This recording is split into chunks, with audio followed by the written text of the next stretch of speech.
Olá, meus amores! Hoje vamos falar sobre um dos artistas mais polêmicos da história da música erudita. Ele que durante sua vida foi amigo pessoal de Friedrich Nietzsche, mas que depois de sua morte tornou-se ídolo de Adolf Hitler. Estou falando dele, de Richard Wagner, que nasceu no dia 22 de maio de 1813, na cidade de Leipzig, na Alemanha. O pequeno Wagner, logo aos 6 meses de idade, infelizmente veio a perder o seu pai e, portanto, seria criado durante toda a sua infância e adolescência pelo padrasto, que era pintor e ator. De modo que vocês podem perceber aí que Wagner já tinha uma base artística na família, não é? Ele tinha um incentivo dentro de casa. Tanto é que a primeira paixão da vida de Wagner, antes mesmo da música, foi o teatro, de tanto assistir e admirar o seu padrasto nos palcos da Alemanha. Ele só começou a se interessar pela música lá por volta dos 15 anos de idade, e foi aí que ele escolheu que queria a música para a sua vida. Wagner estudou no Conservatório de Leipzig e desde sempre tinha um objetivo muito claro em mente: unir em sua obra a música e o teatro. E como foi que ele fez isso? Por meio de suas obras, que são os seus trabalhos mais reconhecidos mundialmente. A primeira delas foi composta no ano de 1833, quando Richard Wagner tinha 20 anos de idade. Infelizmente, ele nunca chegou a assistir essa ópera sendo representada num palco, porque ela estreou somente no ano de 1888, quando Wagner já tinha morrido. Sua segunda ópera, porém, que é do ano de 1836, foi estreada logo nesse mesmo ano. E digo mais, a estreia obteve certo prestígio dessa ópera e, portanto, deu certo prestígio ao compositor. Seu título era A Proibição de Amar e era baseada numa peça de Shakespeare, aquela Medida por Medida. Porém, a consagração de Wagner veio mesmo no ano de 1841, quando ele finalmente podia estabelecer o seu nome como compositor de qualidade ao estrear simultaneamente duas óperas em duas cidades diferentes. Rienzi, na cidade de Dresden, e o Navio Fantasma, na cidade de Berlim. A partir do ano de 1845, Wagner começa a misturar em suas óperas temas da mitologia germânica, como é o caso da ópera Os Mestres Cantores de Nuremberg, que é de 45, e também o caso da nossa ópera de hoje, que é de 1850. Ela se intitula Lohengrin e conta a história de um dos heróis da mitologia germânica, que também tem participação na Ordem dos Cavaleiros da Távola Redonda. E aí, ficaram curiosos para saber qual é a história dessa ópera? Então, minha gente, vem comigo. Senta que lá vem a história. A história se passa na Idade Média, durante uma guerra entre os alemães e os húngaros. O cenário é o castelo do Duque de Brabante, que havia desaparecido misteriosamente, deixando muito preocupada sua irmã Elsa.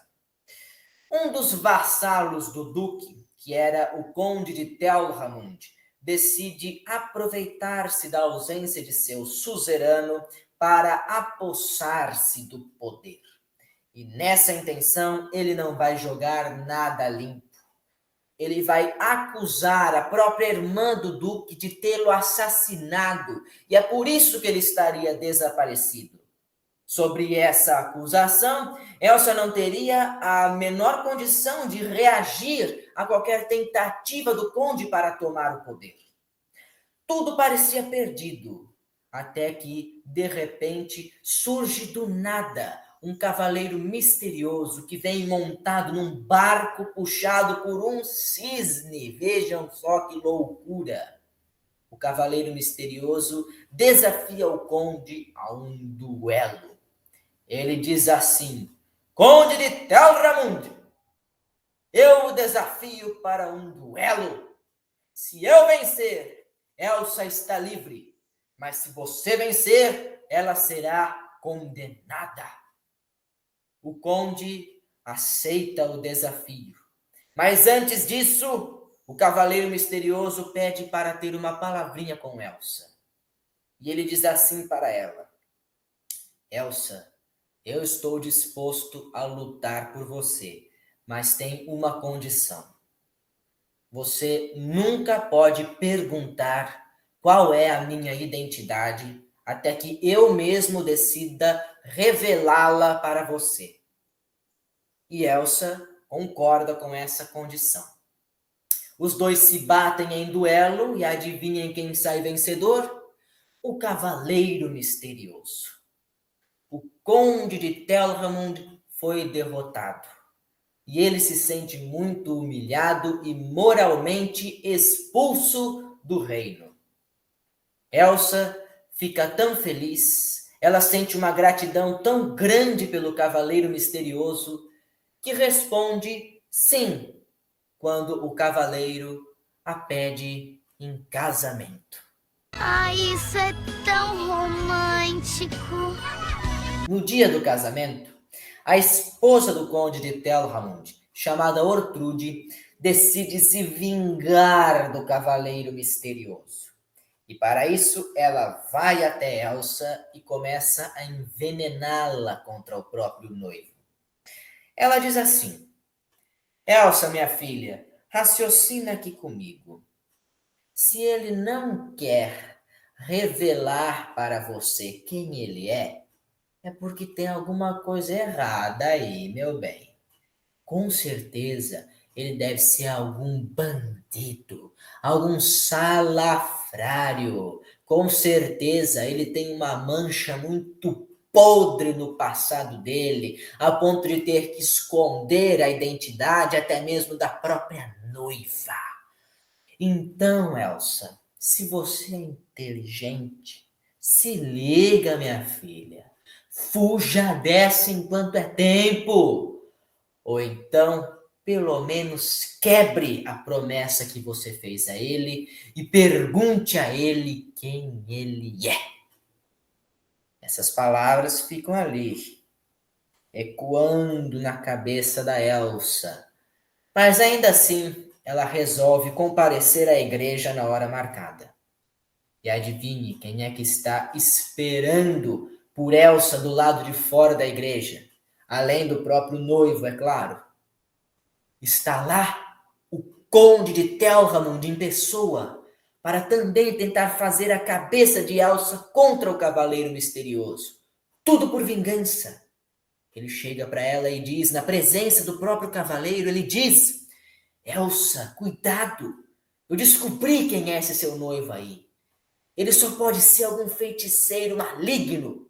Sim, porque nunca antes ninguém tinha me vencido em duelo. Como é que ele venceu? Ele deve ser algum bruxo. Não se case com ele, Elsa. Ou então, pelo menos, quebre a promessa e pergunte a ele quem ele é. O Cavaleiro Misterioso consegue convencer Elsa a entrar na igreja sem fazer pergunta nenhuma. E é aí então que acontece o primeiro e único número musical que eu selecionei para vocês dessa ópera. Trata-se de um coro nupcial que acompanha os noivos da entrada da igreja até o altar. Esse coro se chama Treulich geführt. Deve ser assim que se pronuncia. Significa em português fielmente guiado, né? Ou seja, ela foi fiel ao Cavaleiro Misterioso e agora está sendo guiada por ele até o altar, para eles se casarem. Eu vou deixar aí na legenda do vídeo uma interpretação em disco, né? Uma gravação em disco dessa canção. Vou deixar também uma interpretação de Treulich geführt no palco de um teatro durante o espetáculo dessa ópera Lohengrin. Por favor, assistam aí, eu espero muito que vocês gostem. E vocês vão reconhecer essa música assim que vocês a escutarem. É a marcha nupcial, que toca até hoje em qualquer casamento assim. Tudo bem que ela não é tão famosa quanto a de Mendelssohn, que a gente já estudou. Mas ainda assim, ela é amplamente, largamente utilizada em cerimônias matrimoniais pelo mundo todo. E tem até alguns que cantam, né? Lá vem a noiva, toda de branco, tá, lá, lá, lá, lá, lá, lá, lá, lá, lá. Entenderam? Vocês já perceberam que música que é, não é? Então ouçam aí que vocês não vão se arrepender. Muito bem. Depois da entrada na igreja, os noivos trocam juras de amor. Tudo parece muito bem. Tudo parece na mais perfeita e santa paz. Até que, de repente, O que foi que aconteceu? até que, de repente, a Elsa se deixa levar pelas provocações do conde de Telramund e da Ortrude. E ela pergunta para o cavaleiro misterioso quem ele é, qual a identidade dele. Depois disso, o casamento estava desfeito. Ele não podia mais acontecer, porque Elsa traiu a confiança do cavaleiro. Ele esperava alguém que confiasse nele cegamente para ser sua esposa.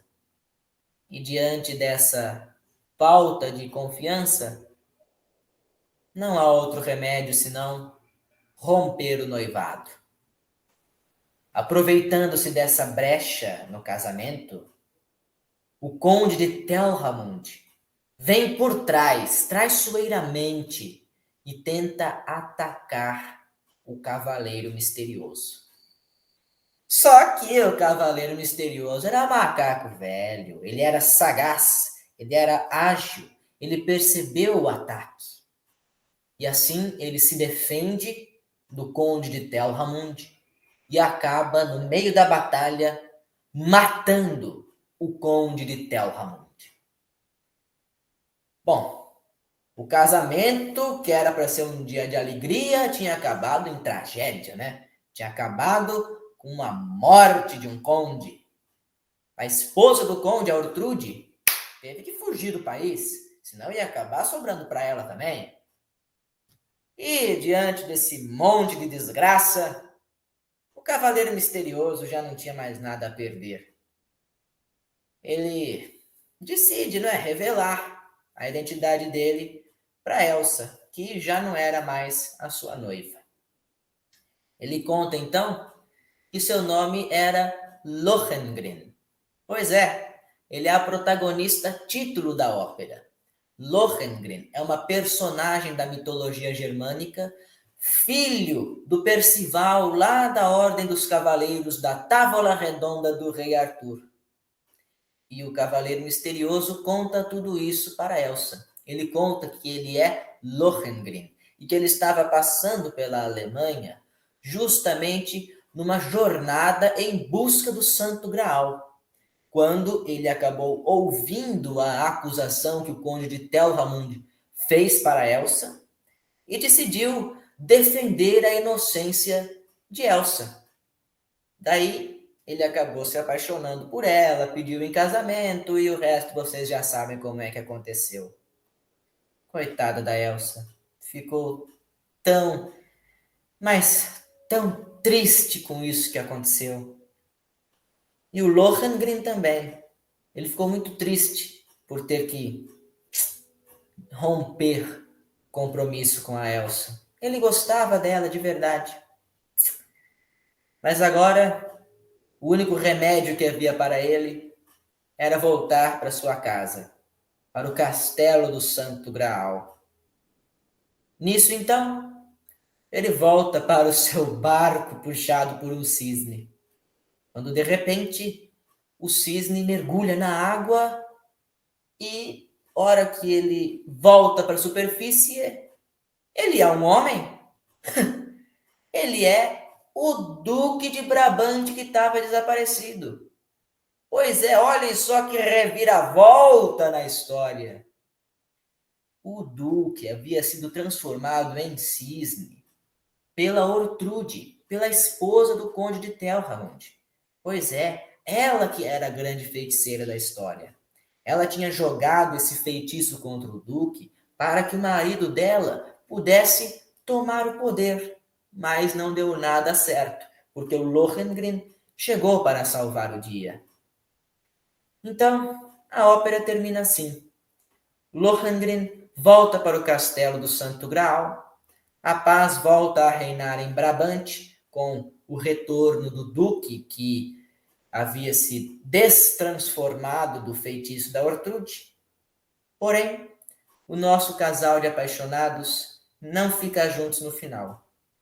Elsa continua em Brabante, Lohengrin continua no castelo do Santo Graal. Um longe do outro, cada um de coração partido. Você partiu meu coração. Ai. Gostaram da história, gente? É triste, mas é bonita, vai. Agora deixa eu contar para vocês um pouco da parte técnica da música dessa ópera. É na ópera Lohengrin que o Wagner começa a experimentar duas técnicas que vão se desenvolver com muito mais rigor em suas futuras obras. Essas técnicas são: 1. A melodia contínua, também chamada de melodia infinita, ou seja, a música não pode parar em nenhum momento da ópera. Não tem silêncio nessa ópera, certo? Em nenhum momento essa ópera vai ficar sem música. É a melodia infinita ou melodia contínua. E a segunda técnica é a chamada de leitmotiv. Seria uma espécie de tema das personagens, entendeu? Cada personagem tem um tema próprio, uma música própria feita para si.